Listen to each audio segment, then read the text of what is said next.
Hello, everyone. This is Dr. Kim Marino. How are you today? Today, we're going to talk about the limitations of our self awareness. I think this is the sixth video, and up till this point, we've been talking about how you want to have highly enriching experiences. You want to be whole. You want to be complete and total. You have to look at yourself and see how you're feeling and what you need to do. We've talked about self, me. That's what we've talked about up till this point. you know so we need to just have a balance, and one of the things we're going to talk about today is the fact that too much focus on yourself also can be detrimental. Okay, so I've brought you all the way here to say, okay, we had to look at you because you were in surgery. We have to fix you up.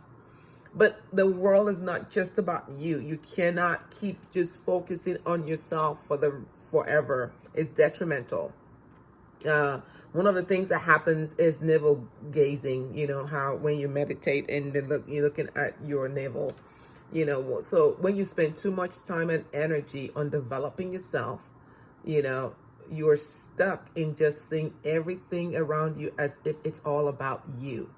Like if it's all about you, like the world revolves around you, if it's not adding to your happiness, if it's not adding to your this, if it's not doing something for you, then you don't want a part of it.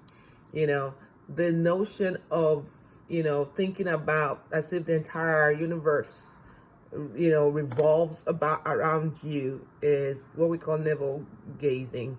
And once you become, self-aware, it is important to invest time in getting out of yourself.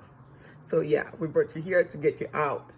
One way of doing this is to seek opportunities to serve others. We've talked about this. There's also, one of the dangers of self-awareness is excessive self-discipline. So that is spending too much time spending too much time developing yourself excessively. Too much discipline can kill your spirit by eliminating the spontaneity in your life. Being spontaneous and taking time out to play is important in fostering creativity. Getting lost in something is good. Not only that, but if you don't allow yourself to ever play or enjoy the moment, you will begin to rebel against it because it's no longer fun. So too much self-discipline can actually make it easier for you to relapse, and we don't want you to do that. So, give yourself a little breathing room, a little bit. Does that make sense? Okay. And I was talking about in the last video about developing humility. Humility, gratitude and humility are just, I think they're two pieces apart. Strive to be more humble, and it's always a part of spiritual practice. It isn't just spiritual though, it's also an ethical practice. When you're humble, you don't look to assert your dominance over others, and that is important. Humility is an act of taking a lower position even when you know you deserve to be the one. You deserve more praise, and you deserve more recognition. It's taking a backseat sometimes. A great example of humility is allowing somebody else to shine. Allowing somebody else to be in the spotlight, and it's not always about you. Always about you. You have to be the one that everybody is praising. You have to be the one that everybody is acclaiming. Open your mouth and acclaim somebody else. There's a lady on Facebook, and she's doing I think for a few weeks now, if maybe days or weeks now, she's been highlighting just women who have been influential in Africa.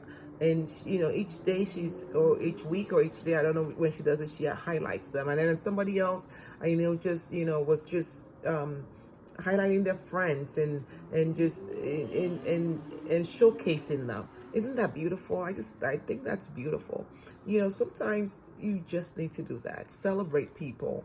Let people know that they mean something to you. If somebody means something to you and they don't know it, you're at fault, because you need to let them know.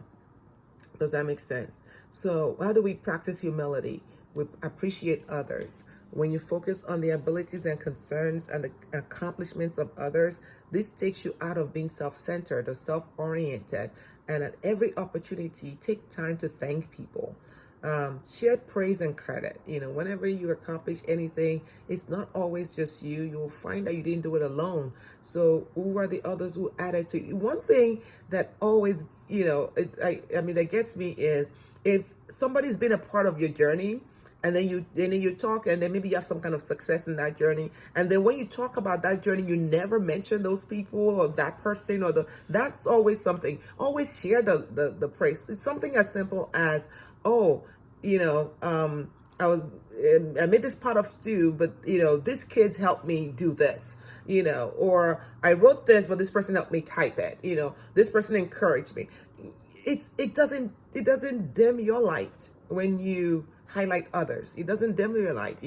Give people credit, and it doesn't mean that they're God. It just means that you're not God. That God had some other people around you to help you. So humility, it shares praise and it shares credit. Allow others to be first and foremost. Insisting on being the first in line, the first to raise your hand in class, the first to do this, to get sometimes you're looking for a parking spot and somebody gets there, let them get it. Humility. Okay, so it means that you have to walk a little bit. So what? You probably need to walk anyway. Whatever you can do to give yourself a sense of humility is good, and not false humility. Don't always insist on being right. Nobody likes to be wrong, including other people. So, sometimes you're having a conversation and this person wants to be right. Just let them be. Honestly. Allow people the legitimacy of their belief without correcting them. Okay? They will find out. It's life. Especially if they don't want to listen to you. Don't have to be upset. Don't have to say I'm right. You don't know I'm right. It's okay. Listen to what other people think about more than telling them what you think. So listen to what other people think more than telling them what you think. Dale Carnegie said that the sweetest sound to anyone is the sound of their own voice. So pay attention. Tell them to talk. People like to talk. So let them talk. It's okay. Listen. You might learn something. Try not to be the judge of everything, and better. And when you point a finger at someone else, you're pointing 3 at yourself. Just remember that. Remember that we're all on this journey, and people are just doing the best they can. Honestly, nobody's perfect. Should people know better? Yes, but it is what it is. If you can do anything to help, when you do, but if you can't, hold your judgment, because things are not always the way they seem. I hope that helps somebody. So, and also try to develop empathy. Is walking in other people's shoes. Listen well. You may not understand where that person is coming from, but you can be open-minded to what they have to tell you. Listening in the sense of not merely listening to their words, but listening to the underlying current of the need of that person. Validate, particularly in times when people seem so far apart right now, so distant. It is really easy to look at a person who you disagree with and call them your enemy. Somebody, a Christian man that I know on Facebook called Democrats his enemies. And I just thought, your brothers and sisters are there. I mean, we're going to this same heaven. Why would you call them your enemies? Even God doesn't call them his enemies. For God so loved the world. Well, don't let me digress. So validate people. Meet basic needs. Consider your own attitude. When you find yourself in disagreement with someone, ask yourself what you're wanting out of this interaction. What do you want out of this interaction? What is it? If I want to spend time with you, I'm not going to spend time arguing with you. So I'm not going to do that. So I'm going to let you win because I want to spend the time. It doesn't matter. Does that make sense? Suspend your own viewpoints because it's all you're doing is suspending it for that moment. It isn't necessary for anyone to accept it at this point. So just remember that suspending your views is not the same as dropping them or changing them. You just suspended it. So that means you can pick it up. But so it goes back to the last thing we said. Why are you having this conversation with this person? If it's to spend time with them, you want to have the pleasurable balance. And if you want to have the pleasurable balance, then this argument is not helping us. Just suspend it. What do you think about that? I mean, all of these things we're talking about, I would like to hear your opinions about it. Another one thing we can do is contentment. Be content. But godliness with contentment is great gain. One of the reasons why we're so unhappy is because we're not content. We're not content. We always think of tomorrow. We're always thinking of the future. We're always thinking of what I could do better, what I don't have, all of this. What if you're just satisfied with the present, with all of its works and all? It's what it is, right? It's the focus of what is here and now. That's where we want you to be. Contentment is a state of being, realizing that who you are and whose you are and what you are is enough for today. It's the core of simplicity, really. That's how you simplify your life. Peeling off all the layers of expectations and unmet desires and enjoying today rather than, wading into waters of tomorrow, wanting more and uncertainty. And that's where the hurt and all of these things come, but never get into a state of content. There's a song we used to sing when I was little. I am content with what I have. Little be it or more. Okay, that's all I remember. The benefits of contentment.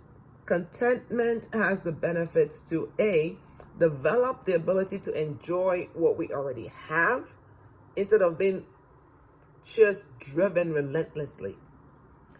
Contentment has the potential to help us find peace and happiness in our everyday lives and our relationships. Contentment has the potential to slow down the cycle of living too fast and too furious. How do we experience contentment?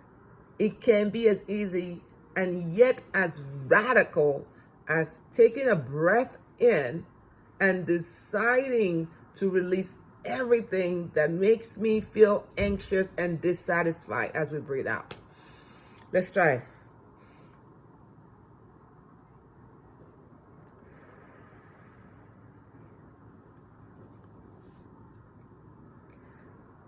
Try settling deeply and quietly in a traffic jam, in the middle of an argument, or when, tears are closed, something has happened, and settle into it and you say, this is where I am. I'm good. That's where I am.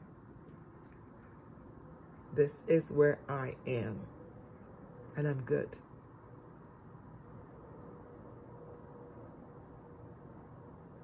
It's, contentment is an act of surrender. A surrender, you just release your hold on all this grabbing and you just literally just let go. Honestly, it works. Unless we learn to live in today and to accept it as it is, we may never fully function well or fully live, fully be alive. Contentment releases us from the relentless desire that drives us blindly forward and which prevents us from being open to the needs and gifts of others. It frees us up to direct our energy in fresh and more conscious ways. Can we discover how to enjoy life again? You know, young people, 60% of their happiness is about excitement and you know, excitement and exhilaration. But as we get older, 80% of happiness is peacefulness. It's peacefulness.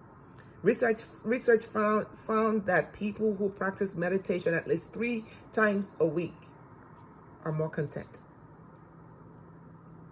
They're more content about life.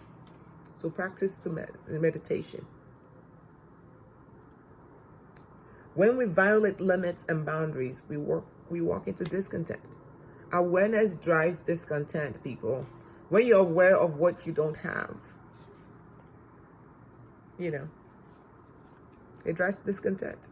Discontentment is acknowledging that you do not have omniscient powers to change today.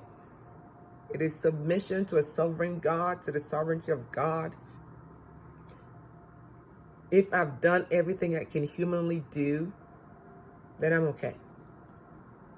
I have no powers over the rest. I'm going to enjoy here and now. You know, contentment isn't a lack of progress. It doesn't mean that you're not making headspace. It's understanding priorities, knowing that people are more important than things. If I can spend time here, if I can, even in this little space that I'm in, you know, even in this time of isolation, I might not be able to go out, I'm not able to do this, but I can be content in my space. I can find solace in isolation. It's contentment. You know, Apostle Paul said, I know how to abase and abound. You know how to do those things. Either I'm in prison or I'm in the presence of Caesar. I know how to do that. Contentment. I am content with what I have. You know, that always speaks so powerfully to me because I'm someone that's always going. You know, I have to learn to live in the now, to pause and sit in the moment and enjoy the woman I've become and enjoy those around me. Not those who are not here, but those who are here. Does that make sense? You know, the concept of contentment is an area of growth for me personally. But I'm working on it. Content. So Apostle Paul said this, and I'm going to round up with this. He says, not that I speak from want, for I have learned to be content. For I have learned to be content in whatever circumstances I am. I know how to get along with my humble means, and I also know how to live in prosperity. In any and every circumstance, I have learned the secret of being filled and going hungry, both of having abundance and suffering need. I can do all things through him who strengthens me. So you got this. Let's all try to practice contentment. And together we'll make it. So you can reach me at info@akinmerino.com or on social media platforms at Dr. Marino. At Dr. Akin Marino. Dr. Akin Marino. All right. So I'm available if you want to talk. If you have questions, feedback on how you've experienced this entire program, I'm offering it for free for you. If you want to find out how to train the trainers, if you want to find out about us coming to your area, send us an email, info@akin Merino, MERINO.com. Bless you.